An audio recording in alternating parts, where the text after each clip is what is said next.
Hi guys, so we're going to continue our discussion of lists. So we left off after talking about the length of the lists.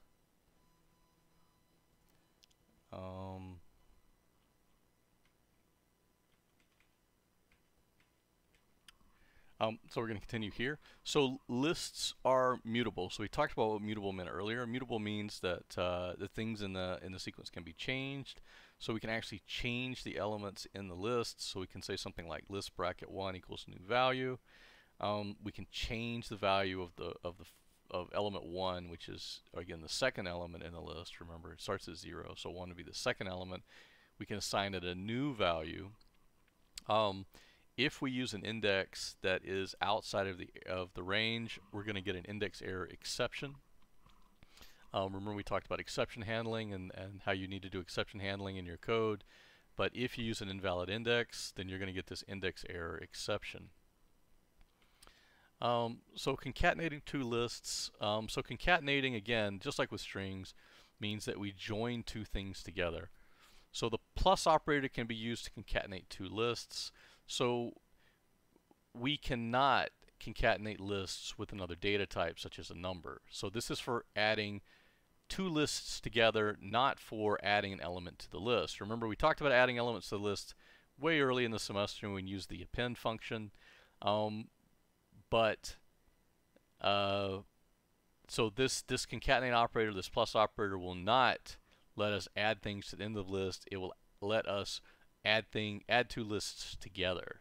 Okay, that's a very important distinction. So for example, let's say I have my list here. I use this. Oops, I'm kind of cheating here.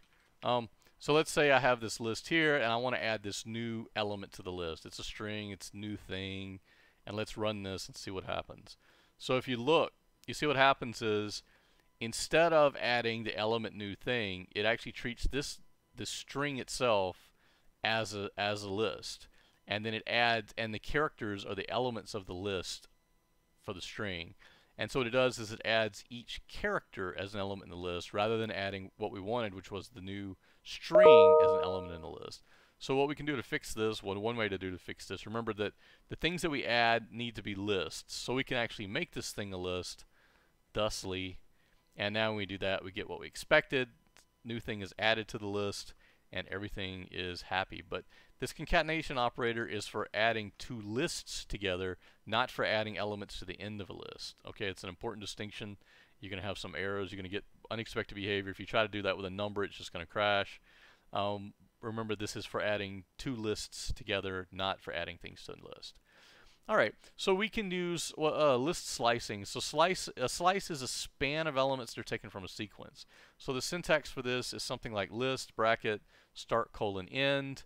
And what this is going to do is it's going to return a subset of the list, starting with whatever the start index, and up to but not including the end. So if you don't specify the start, then you'll use 0. If you don't specify the end, it'll just use the end of the list.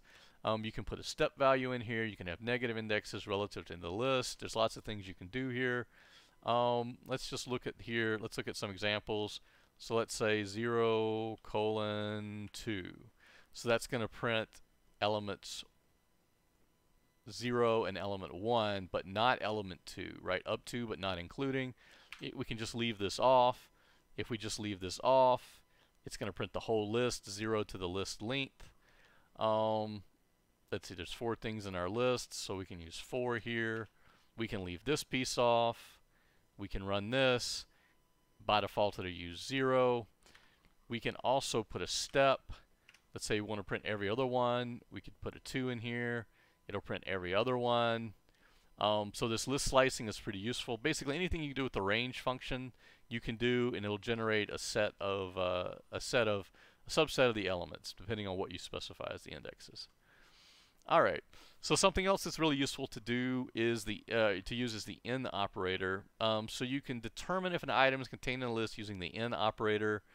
So you'd say, for example, if item 1 in list returns true if it's in the list or false if it's not in the list. So you can use this for tests to determine if something is an element in the list or it's not an element in the list.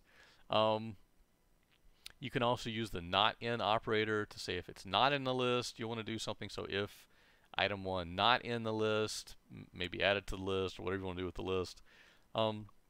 Very useful operators. There's other ways to do this, but again, in Python there's a million ways to do everything. But this is a really nice operator for making your code readable.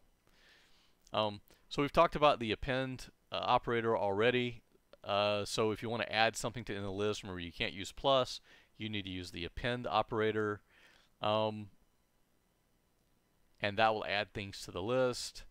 The index operator will determine whether an item is located in a list. So it will return the index, the first element in the list containing the item. And if it's not in the list, it's going to throw an exception. Okay, so what this will do is, let's say you're looking for, we've got our list here and we're looking for cat. We want to find what's the index of the first occurrence of cat.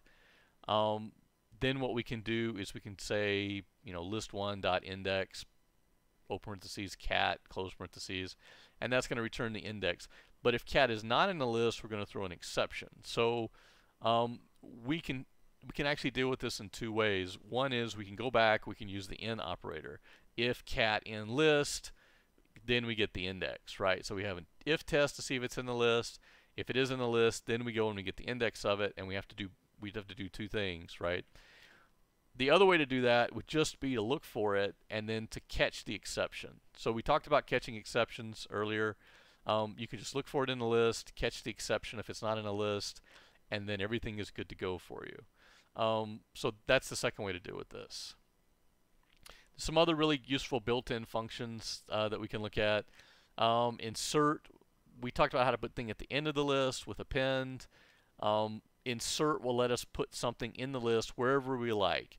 It's not going to replace the item at that index. It's going to shift it to add it into that position. So let's say you want to add something at item 1. It's going to shift item 1 to be item 2 to be item 3, etc. So it's going to shift things in the list and add a new element at the index that you specify. We can use sort, which will sort the elements in ascending order. We can use remove, which is going to delete it from the list. So the list will now be one item shorter, and we'll remove the first occurrence of an item. So in this case, it's not based on an index. We're removing based on actually the item. We can use reverse, which will reverse the order of the elements in the list. Again, these are just useful functions for you. There's a whole bunch of these: append, index, insert, sort, remove. Here's a nice table. You're just going to have to look these things up when you want to do something with the list and say, I'd really like to be able to do X. Let me see if there's a function for that. Go and look at the list of functions.